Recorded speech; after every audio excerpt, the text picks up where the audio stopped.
I'm Linda Segerstam, and this is the third session of the 7 minutes in 7 days of your beginner series 1.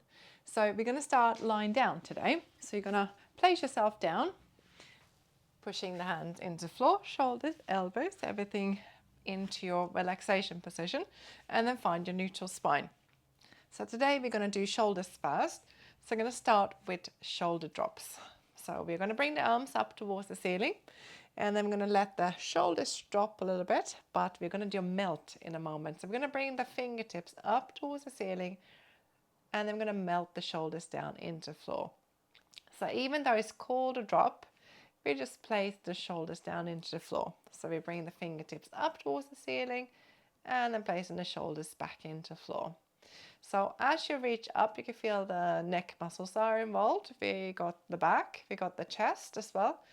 So it is a release of muscle. So we bring in the arms straight on top of the shoulders, and then we allow them to melt down into the floor. So I'm keeping my arms long and then melt them back down.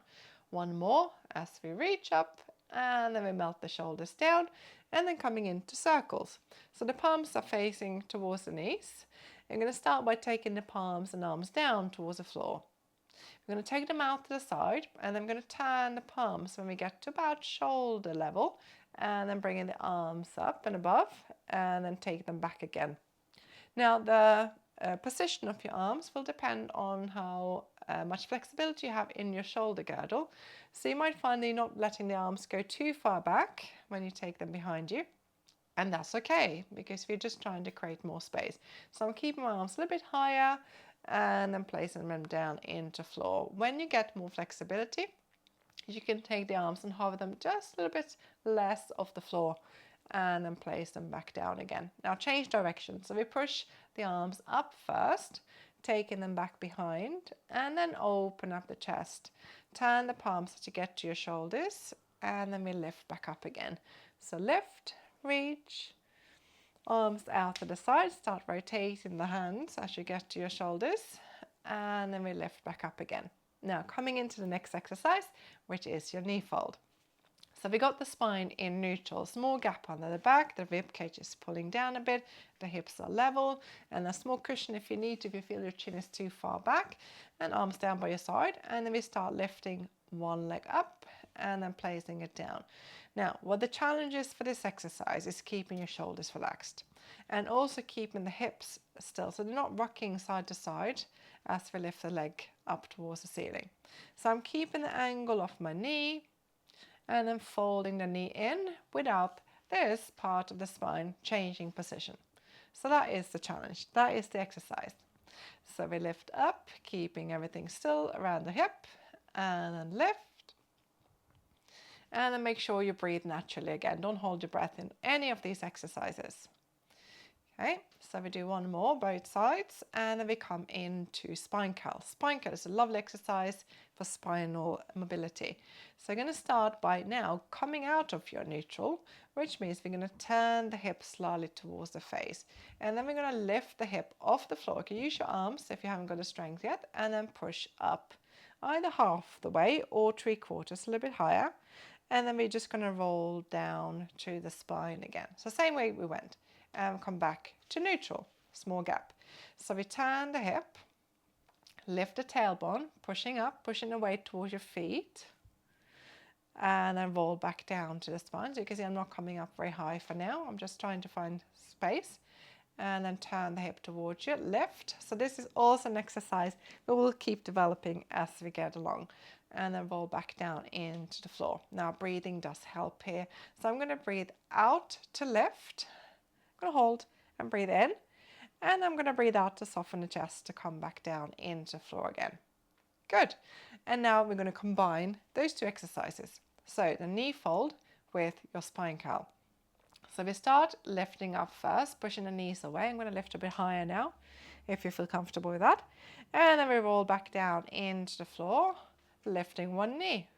Put the foot down, and then find your spine curl again, pushing the knees away, lift, and then roll back down to the spine, and then lift the other knee, and then place it down. So turn the pelvis, roll, lift up, and then roll back down to the spine, lift the knee, place the foot down and then roll. So it's nice, we are moving between different positions of the hip and also using a bit of glute buttock muscles to lift and push up and then coming back down.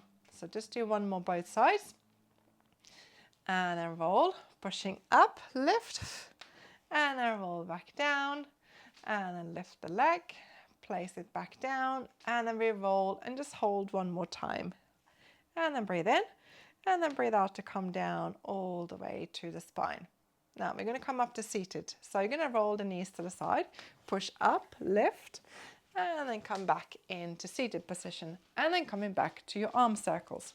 So arms forward, sitting up nice and tall to the spine now, and then lifting the arms up, taking the arms out to the side. Start turning the arms and palms a bit as you come to your shoulders.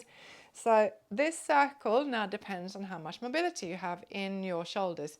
So we're going to keep doing circles in lots of different positions.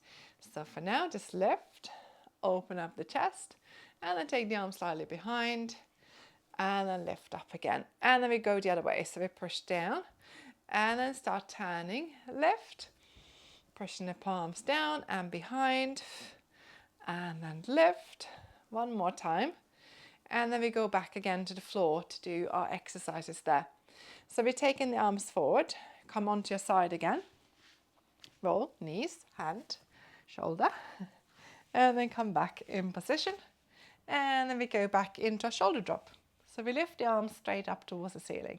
Now I'm going to lift the hip at the same time now. So we got that spine curl lift. So we're going to turn the pelvis and now see if you can keep the feet connected and then push into your feet. You can see my feet are slightly underneath the knees. So not too far in so you compress the knees too much. And now I'm going to lift my arms up and then drop the shoulders down. So I'm lifting up, reach, and then pressing the shoulders down. Two more. So we lift and reach, and then drop the shoulders down. One more time, lift and reach, and then drop the shoulders down. And now taking the spine back down into the floor, and then going into your circles. So arms go back, out to the side, roll back towards your knees, and then lift again. And then out to the side, and then back behind you. Open up the chest, and then we lift the arms. We come into the spine curl again. So we roll, turn the hips towards you, lower back into the floor, lift the tailbone, pushing those knees away, hold position, and just stay here for 3, for 2, for 1, and then we roll slowly down to the spine. Soften the chest with your breath out, and then come back to neutral.